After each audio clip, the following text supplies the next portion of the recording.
Welcome to a tale of deception, precision, and silent reckoning.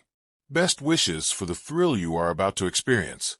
May every twist grip you, every pause haunt you, and every revelation leave you breathless. The anniversary dinner had been set for months. Jonathan had spent 3 hours in the kitchen, carefully preparing a meal that would feel intimate, warm, and, he dared hope, reassuring. But when Eleanor walked in, flanked by her friends and wearing a smirk, the world shifted. Her words pierced him like a scalpel. "Stop trying to be romantic. It's pathetic. You look desperate." The laughter that followed, muffled but cutting, echoed in his ears as he methodically blew out each candle, letting darkness settle over the room. No confrontation, no plea. Silence became his armor. What most people saw as humiliation, Jonathan recognized as a test. Years of subtle manipulations, whispered criticisms, and carefully planted doubts had led to this moment. He was no stranger to calculations. As a forensic accountant, he knew how to trace money, motives, and lies. And now, every insult, every slight, would be accounted for. Every interaction, every emotional investment, every shared expense, meticulously tracked. Jonathan began quietly.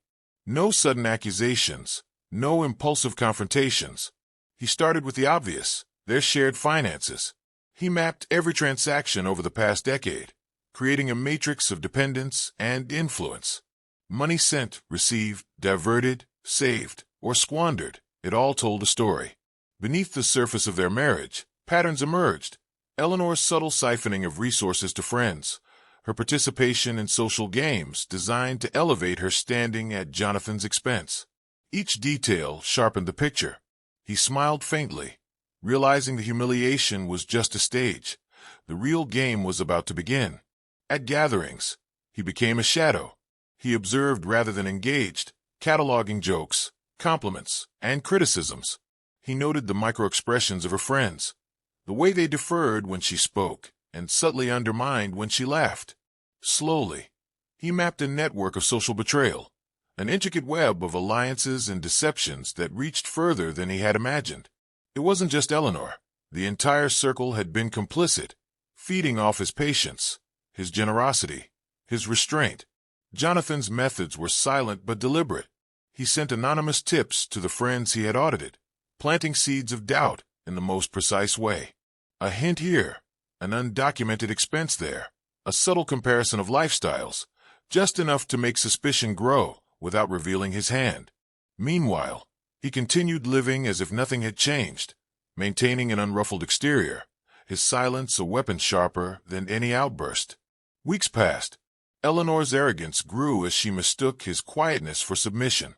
But Jonathan's true maneuvering had only begun. He started leaking selective truths, carefully verified facts about financial irregularities and social betrayals, to key individuals in the circle. Friends began questioning each other, alliances cracked, and whispers turned to confrontations. Every move he made was invisible, yet devastatingly effective. He was no longer reacting to humiliation. He was orchestrating revelation. Emotion mingled with strategy. Jonathan felt the sting of betrayal keenly. Every laugh, every sneer burned in his memory. But he transformed pain into precision. When he revisited memories of shared moments, gifts, dinners, favors, he measured them balance. Every act of kindness that had gone unreciprocated, every quiet compromise, became ammunition for his methodical reckoning. Each detail reinforced the suspense. The closer Eleanor came to triumph, the tighter Jonathan's net drew. The culmination arrived on a night not unlike the first disastrous anniversary dinner. Eleanor had invited the same group, eager to flaunt victory over a husband she believed defeated.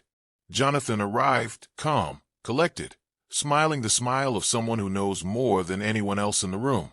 And he unleashed the first layer of truth. Carefully constructed slides, financial spreadsheets, text messages, and receipts projected onto the walls. Evidence of manipulation, deception, and betrayal. The room went silent. Eleanor's laughter froze. Friends shifted nervously. But Jonathan's true genius lay in subtlety. He did not yell. He did not attack.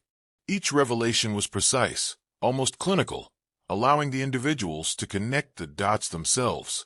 Every lie, every diversion, Every betrayal became undeniable under the weight of evidence. Eleanor's smirk faltered, replaced by panic. The knowledge that her meticulously constructed social performance had crumbled without him lifting a finger in anger. The aftermath was a quiet, almost eerie vindication. Relationships shattered, reputations questioned, alliances dissolved.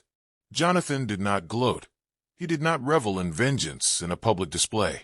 He had achieved the ultimate satisfaction of control. The humiliation he had once suffered was now fully reversed, its energy transformed into insight, strategy, and undeniable justice. He reclaimed his life not with rage, but with intellect and composure. In the weeks that followed, Eleanor tried to salvage her social standing, but Jonathan's silent measures had rewritten the rules. He moved freely, untethered by resentment, his network of careful observations giving him an unseen power. Each time he passed Eleanor, she flinched, not because he had shouted, but because she understood he had always been ahead. The suspense of their shared history lingered in every glance, every encounter, a reminder of a game she had underestimated. Jonathan's life returned to a new normal, but nothing was ever quite the same. He carried forward lessons of patience, observation, and calculated action. Every encounter became data, every interaction an opportunity to understand motives and consequences. Eleanor faded into the background, her power dismantled not through confrontation, but through meticulous, unyielding strategy. He had learned, finally, that silence could be the most formidable weapon, and precision the deadliest form of revenge. The suspense was no longer in what would happen. It was in the realization that Jonathan had always known, always planned, and always controlled more than anyone else suspected. And in that control lay the ultimate satisfaction, quiet, invisible, and irreversible.